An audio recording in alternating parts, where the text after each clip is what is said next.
Hey guys, this is Arguile, and I'm going to be showing you pretty much a basic tutorial on how to play Final Fantasy. And the first thing I want to let you guys know is after you create your character and get through the major cutscenes in the beginning of the game, the area that you start off at, you must talk to every NPC there, or one of the NPCs there, and it'll give you an option to either do small talk or some other option. You got to choose that other option to get out of that small instanced area to be able to get along with the game. So far, a couple of my friends got lost at the beginning part, and they had no idea how to get out of there, and it took them like a couple hours to get out. So just letting you guys know now for all the new players to do that. And just want to go through some of the options. Like first, I'll go over chat. In order to talk in normal chat like how you are now, it's /s. If you want to talk to your Linkshell, which is pretty much like kind of like a guild, you type /l. Let me make that capital so you can see that better.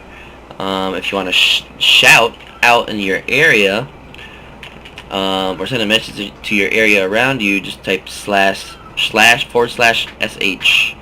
And if you're in a party, you type /p, which is pretty never mind. And if you want to whisper to somebody, it's /tell or t, capital, even though there's only none of the other letters look like a T, so I don't know why I capitalized that. But moving on. Also, if you sent a tell to somebody recently, you can immediately talk to that person by pressing Control and R. So I'm gonna press Control R, and oh, it's not working. Hold on. Let me send a tell to somebody really quick. Who was in my guild? Yeah. Actually, you know what? I'm just gonna send a tell to somebody, some random person. Like, actually, let me see if Chuck Norris is on.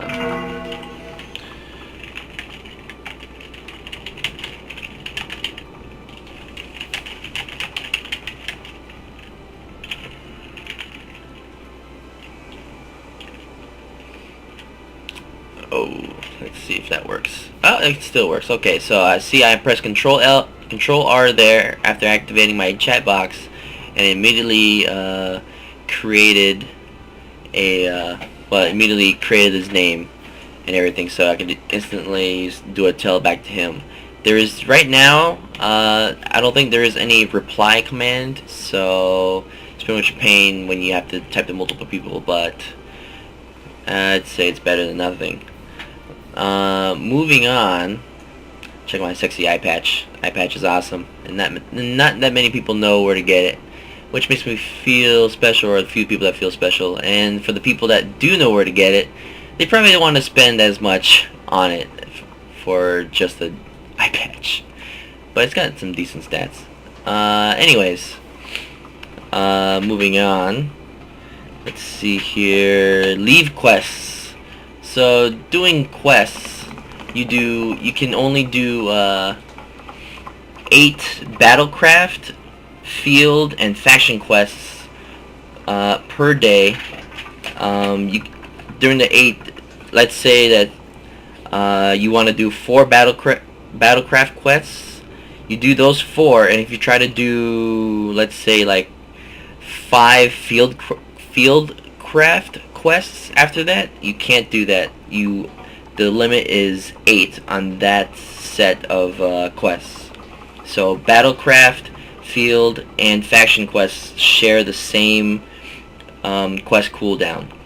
And then the next set of quests you can do that's separate from that is 8 local leave quests, which is pretty much crafting quests.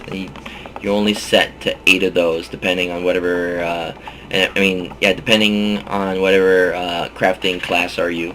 You can mix the crafting classes around the quests, but you can only do a maximum of 8. The cooldown on the on the quests are 36 hours. So every 36 hours, all the leaves reset, no matter what time you've started your first leave quest.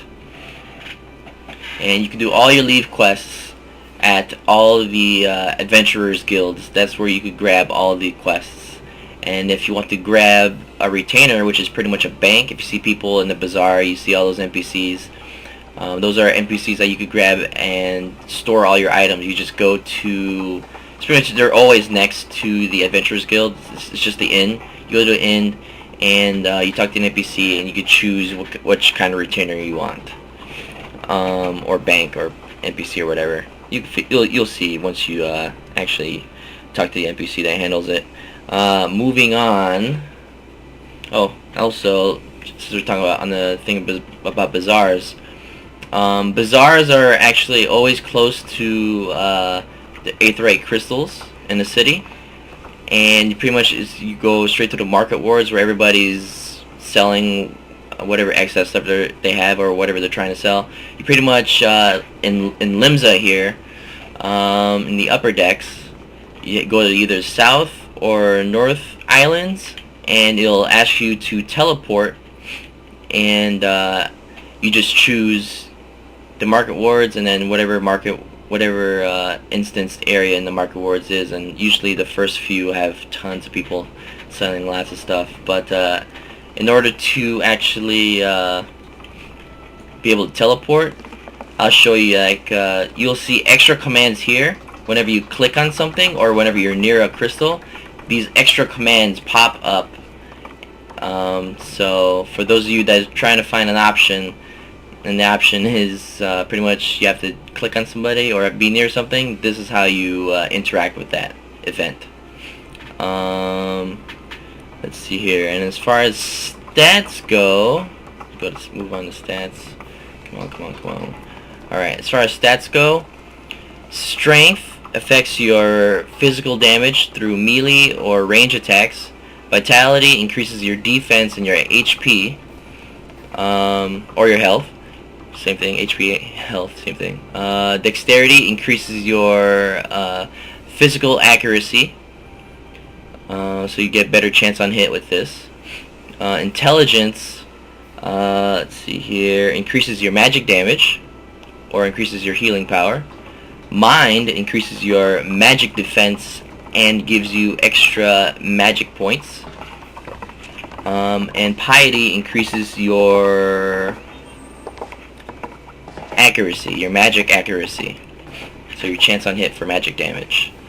And let's see here, moving on. Oh yeah, actually, if you notice that if your gear gets damaged, you'll start seeing that your certain gear is damaged. If you have no there's no impact on the gear when that yellow icon is shown. Gear will stop giving you bonuses as soon as it hits zero wear or 1 wear. I think it starts at 1. And if you want to try to repair the item, if you're that respective crafting class, you just click the repair button. So you just go to inventory, click on an item that you want to repair, and then just click on repair, and you will go into make sure you have your crafting class set or active.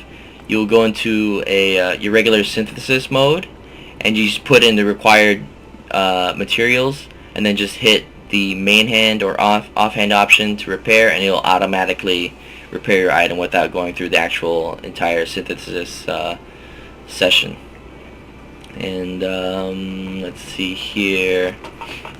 And actually, you can set your items for bazaars. You can set your item to sell in a bazaar. You just on yourself, instead of creating a retainer for it, you just click on an item and then click on sell item, and you'll be able to. And whenever somebody clicks on you, you just hit the browse button, and you'll see whatever items that they're selling or you're selling, and then they just buy it from there. And you can also set items to be repaired by other players. All they have to do is click on you, and then it'll be pretty much the way browse. When they browse you, if they're a crafter and they see you need repairs, they could just repair your armor while you're doing something or going to sleep. You could just leave your character up or whatever, and do that. Purchase item, I'm not too sure. I never really messed around with it. Even though this is a tutorial video, I don't even want to bother. It doesn't really, so far I haven't really used that at all. So somebody probably put that in the comments if you want. Next one up is next thing I want to talk about is macros. Macros is pretty much straightforward. A bunch of commands in sequence. Right now I have it set so that if I have a bronze dagger and a bronze hoplin, which is a shield and a sword, I just have these commands to equip in my main hand the sword and equip in my offhand the shield, and it'll immediately change me into the gladiator class using this macro here. And I also have it set for my marauder class, which is to equip my iron axe. And you pretty much you just hold control and then click on. There'll be a set of menus here. I can show you here in a second. I also have it set up for my armor as well. You can also set up macros for pretty much anything, for menu items, abilities, items and gear themselves. Let me show you a quick look on switching weapons with the macro. So I'm holding control down, and now I could select any one of my macros that I've set up here. So since I'm a marauder right now, I'll switch to a blacksmith, and then gotta give it some load time here. And you see that I have a hammer equipped for my blacksmithing class, and I can switch back to my marauder class. And bam, there you go. Don't even have to go into my menu to do such a thing. And that takes a while. Even changing your gear all the time, just take the time to set up a macro and you save a whole lot of time. And as far as equipping abilities go, well, actually not there. Whoops.